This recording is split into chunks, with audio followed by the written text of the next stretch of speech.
துவாதச கவடி பிரசனம் இந்த இலவச வகுப்புல நிறைவு பகுதியாக நாம் பார்க்க போறது 12 சோழிகளுக்கான பலன். இந்த 12 சோழிகள் 12 சோழிகள் நிமிர்ந்து விழுந்தால் மிக அற்புதமான ஒரு விஷயத்தை நம்மளுக்கு சொல்ல போகுது. பூரண சித்தி, மோட்ச நிலை, காரிய சித்தி, தெய்வங்களை நேர்ல ஆசீர்வாதம் வழங்கும் போன்ற நிலை.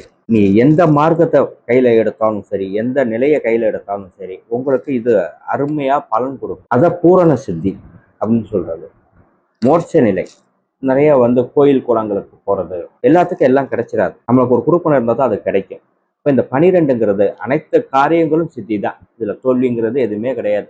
11க்கு எப்படி பலன் சொன்னோம்னா அதோட இது ஒரு படி மேல. கர்மம் வெற்றி, தெய்வம் முழு அனுகிரகம் உங்க கூட இருக்குன்னு அர்த்தம். உங்க இஷ்ட தெய்வம், உங்க குல தெய்வம், உங்க மூதாதையர்கள், இப்படி நீங்க செஞ்ச இதுவரை போன ஜென்மத்தில் செய்த புண்ணியம், இது அனைத்தும் உங்களுக்கு சிறப்பா கிடைக்கும். இந்த 12 சோழிகள்ல இது மிக அற்புதமான பலன்.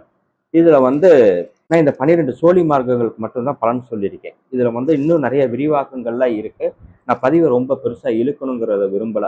அதனால இதுல இன்னும் ஆழமா இதுல ஆய்வு செஞ்ச ஏவல் புள்ளி சுனி எப்படி பாதிப்பு இருக்கும், அந்த சோழி எந்த நிலையில உழுவுன்னு, எந்த திசையில உழுந்தா என்ன பலன் வரும், இதுக்கான விதிமுறைகள்லாம் நிறைய உண்டு. ஒரு சோழியோட உழுகுற நிலையை பொறுத்தே எந்த திசையை நோக்கி உழுந்திருக்கு, யாருனால பிரச்சனை, ஆறுனால பிரச்சனையா, பெண்ணால பிரச்சனையா, சொந்தத்துல பிரச்சனையா, அந்நியத்துல பிரச்சனை, இப்படி அனைத்தையுமே இந்த சோழி பிரசனத்துல சொல்லலாம். நான் வெறும் பலன் பார்க்குற முறைகளை மட்டும் சொல்லியிருக்கேன். இந்த வீடியோ பிடிச்சிருந்தா மறக்காம அனைவருக்கும் ஷேர் செய்யுங்க, சப்ஸ்கிரைப் செய்யுங்க, லைக் செய்யுங்க, உங்களோட கருத்துக்களை தெரிவிங்க. நம்ம அடுத்து பார்க்க போற பதிவு அங்க பிரசனம் அப்படிங்கிற மார்க்கம்.